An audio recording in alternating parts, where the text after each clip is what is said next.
నమస్తే, భాను టాక్స్ కి స్వాగతం.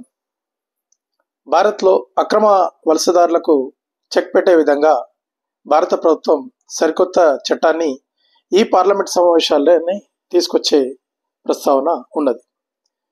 ఇప్పుడు భారత్ ఒకవేళ అక్రమ వలసదారులకు చెక్ పెట్టకపోతే రాబోయే రోజుల్లో చాలా ప్రమాదకరమైన పరిస్థితులు దేశంలో ఉత్పన్నమయ్యే అవకాశం ఉన్నది.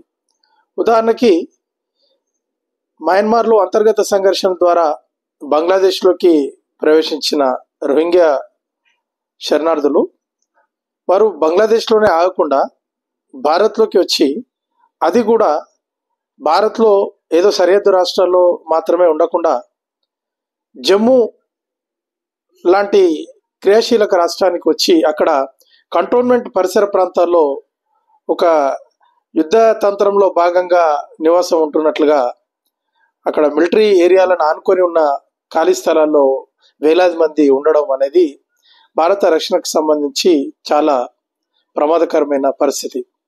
ఈ విధంగా ఈరోజు ప్రతి కీలకమైన రాష్ట్ర రాజధానుల్లో వివిధ కొన్ని సెలెక్టివ్గా కొన్ని అటవీ ప్రాంతాల్లో ఈ రోహింగ్యాలు వేల సంఖ్యలో బంగ్లాదేశ్ నుంచి వచ్చి ఉండడం, వీరి వెనకాల ఒక ప్రణాళికాబద్ధంగా వీరికి సహాయం చేసి ఒక వ్యవస్థ ఎట్లా అంటే కేవలం వాళ్ళు 20 రూపాయలు ఇస్తే చాలు వాళ్ళకి ఆధార్ కార్డు సమకూర్చే పరిస్థితి ఈరోజు భారత్లో నెలకొన్నది.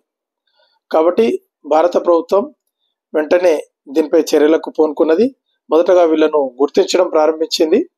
అదేవిధంగా ఇప్పుడు జరుగుతున్న ఈ పార్లమెంట్ బడ్జెట్ సమావేశాల్లో అక్రమ చొరబాటుదారులను గుర్తించి వేరు చేసి అదేవిధంగా తిరిగి పంపించడం, డిపోర్టింగ్ చేసే దానికోసం ఇప్పుడున్న చట్టాల్లో సరైన చట్టాలు లేవు కనుక ఒక కొత్త చట్టంతో భారత ప్రభుత్వం ముందుకు రాబోతున్నది. ఈ విధంగా మన దేశానికి 2 కోట్ల వరకు ఈ అక్రమ వలసదారులు ఈ దేశంలో అక్రమంగా ఉంటున్నట్లు ఒక అంచనా ఉన్నది. వీళ్ళంతా కూడా మన వనరులను ధ్వంసం చేస్తున్నారు వీళ్ళు. కాబట్టి భారత ప్రజల మేలు కోసమే భారత ప్రభుత్వం తీసుకుంటున్న నిర్ణయాన్ని మనందరం స్వాగతిస్తాం. నా ఈ వీడియో నచ్చినట్లయితే లైక్ చేయండి, షేర్ చేయండి, నా ఛానల్ని సబ్స్క్రైబ్ చేసుకోండి. జై హింద్.